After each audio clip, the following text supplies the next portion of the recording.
Hello there. This is the introduction to the first part of this project, which at the moment is in three general parts, which I'll lay out in the overall introduction. And in this particular video, what I want to do is just to start to put a shape to what this first part will look like. As I explained in the introductory video, this first section is a kind of deep history, if you like, or what I'm seeing as deep background, the philosophical and evolutionary, ultimately, history of the kinds of ideas that I'll be mobilizing. And what I want to try to do with this particular video is just to frame the question in terms of two quotations, both of which I'm sure are very familiar to pretty much all of the people looking at this video. The first is a quotation from J.B.S. Haldane, the biologist, who says that the universe is not only queerer than we suppose, but queerer than we can suppose. It's a well-known quotation. Richard Dawkins makes use of it in one of his videos. It's a very extensively used video. I beg your pardon, it's a very extensively used quotation. The other quotation I want to just draw on very quickly. I'm just going to open this on the screen here. Excuse me for a moment. The other one is from Albert Einstein, and it actually predates the J.B.S. Haldane quotation. And he says this, and this is quoted from a book by Alice Calabrese called The Quotable Einstein. I'll put these references on the blog that accompanies these videos. He says this, Albert Einstein says, "The eternal mystery of the world is its comprehensibility. The fact that it is comprehensible is a miracle." So I suppose what I'm interested in there is the kind of paradox between these two quotations. On the one hand, Haldane, the biologist, is saying that the world, the universe as he refers to it, is not only queerer than we suppose, but queerer than we can suppose, that large parts of it are just outside of the range of our comprehension.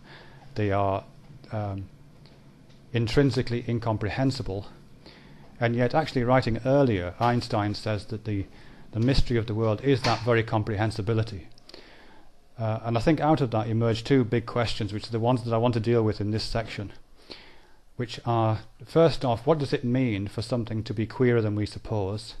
What does it what kind of suppositions are being made? What kind of suppositions are being suggested?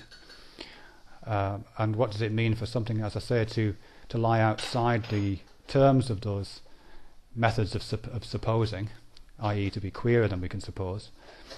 And on the other hand, what is it that Einstein is referring to when he says that the eternal mystery of the world is its comprehensibility?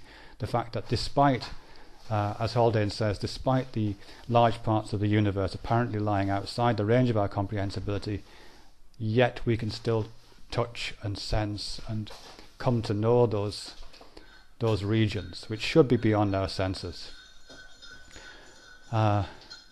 So that's, if you like, the two questions which are framing this section of the writing and this section of the talking. And as I said in my the overall introductory video, what I'll be trying to do, if not to answer those questions, but at least to kind of operate in the presence of those questions, is to set up some frameworks, drawing, as I say, from evolutionary psychology, and then moving through phenomenology into cognitive science, and particularly linguistics, cognitive linguistics, to see if I can not only talk about what supposing means, what does it mean to suppose something, not only what it means to suppose queerly, or to think what queer supposing might look like, but also to try to identify some of the devices by which we can suppose things which should be just too queer.